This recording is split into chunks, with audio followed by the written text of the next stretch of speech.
નમસ્કાર. નેક નામદાર મહારાજા કૃષ્ણકુમારસિંહજીએ જે સ્વપ્ન સેવ્યું હતું એ ભાવનગર જેમને જોઈએ છીએ એમના માટે હું વાત કરું છું. બાકી જેમને 1970, 80, 90 ના દાયકામાં જે ભારત હતું, જે ભાવનગર હતું એ જોઈએ છે એમની જગ્યાએ યોગ્ય છે, કારણ કે એમને જે વ્યક્તિમાં એમના પ્રધાનમંત્રી દેખાય છે એમના આધાર પર એમની વિચારધારા એમની જગ્યાએ બરાબર છે. પણ મને એ પ્રધાનમંત્રી જોઈએ છીએ કે જે મારા દેશને 2047માં વિકસિત ભારત બનાવે. નરેન્દ્ર મોદીજી ભાવનગર આવે છે, એમનું સ્વાગત છે. ખાલી એક વાત અહીંયા હું કહીશ, જે યોજનાઓ આપી રહ્યા છે એની વાત તો પછી કરીશું. આટલી લાર્જ કોસ્ટ લાઇન હોવા છતાં ભાવનગરમાં અત્યાર સુધી શિપ બ્રેકિંગ હતું, હવે શિપ બિલ્ડિંગ પણ થશે. આ આત્મનિર્ભરતાની વાત કરે છે અને એ જેમને જોઈએ છે એમના માટે મારે વાત કરવી છે.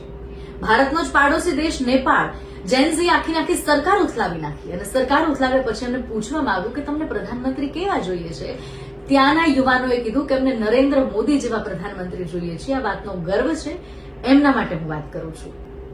અમેરિકાના પ્રેસિડેન્ટ ભારત આવે અને એના માટે ભારત દેશ લાલ જાજમ પણ પાથરી શકે અને એ જો ટેરિફ પર વાત કરે તેને લાલ આંખ પણ દેખાડી શકે.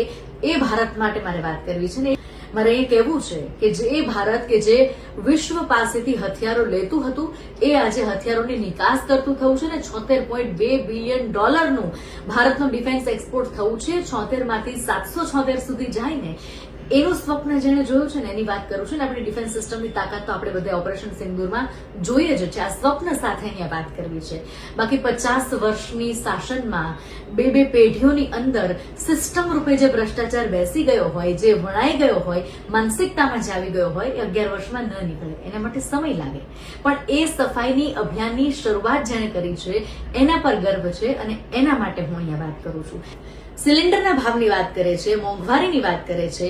1990, 92, 95માં જે ભાવ હતા એની સરખામણી 2024-2025માં કરે છે. સામે પગાર ધોરણ કેટલું વધ્યું, ક્વોલિટી ઓફ લાઈફ કેટલી વધી, તમારી જીવન જીવવાની લાઈફસ્ટાઈલ કેટલી વધી, એના પર વાત કેમ નથી કરતા? સાયકલ પરથી 4 વ્હીલમાં આવો છો તો પેટ્રોલના ભાવ થાય, પેટ્રોલના પૈસા થાય, એ સ્વાભાવિક છે, એને પણ સ્વીકારવું પડે. એ વાત કેમ નથી થતી?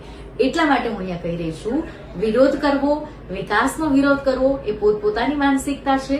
જે લોકોને ઉલટા ચોર કોટવાલ કોડાટે એવી રીતે ચોરી પર જ વાત કરવી છે એમના માટે કોઈ જ વાંધો નથી. પણ અંતમાં મારે એટલું જ કહેવું છે કે પુત્ર મોહમાં 3 પેઢીના શાસન આપણે જોયા, પણ આપણે વંશજ એ સંસ્કૃતિના છીએ કે જ્યાં દ્રોણાચાર્યના પુત્ર અશ્વત્થામા કરતા અર્જુન વધારે સક્ષમ અને વધારે કાબિલ હતો. પુત્ર મોહથી ઉપર શિષ્ય મોહ હતો અને હવે એ સંસ્કૃતિમાં આપણે પાછા આવ્યા છીએ અને એનો ગર્વ છે અને એટલે અહીંયા વાત કરવી છે.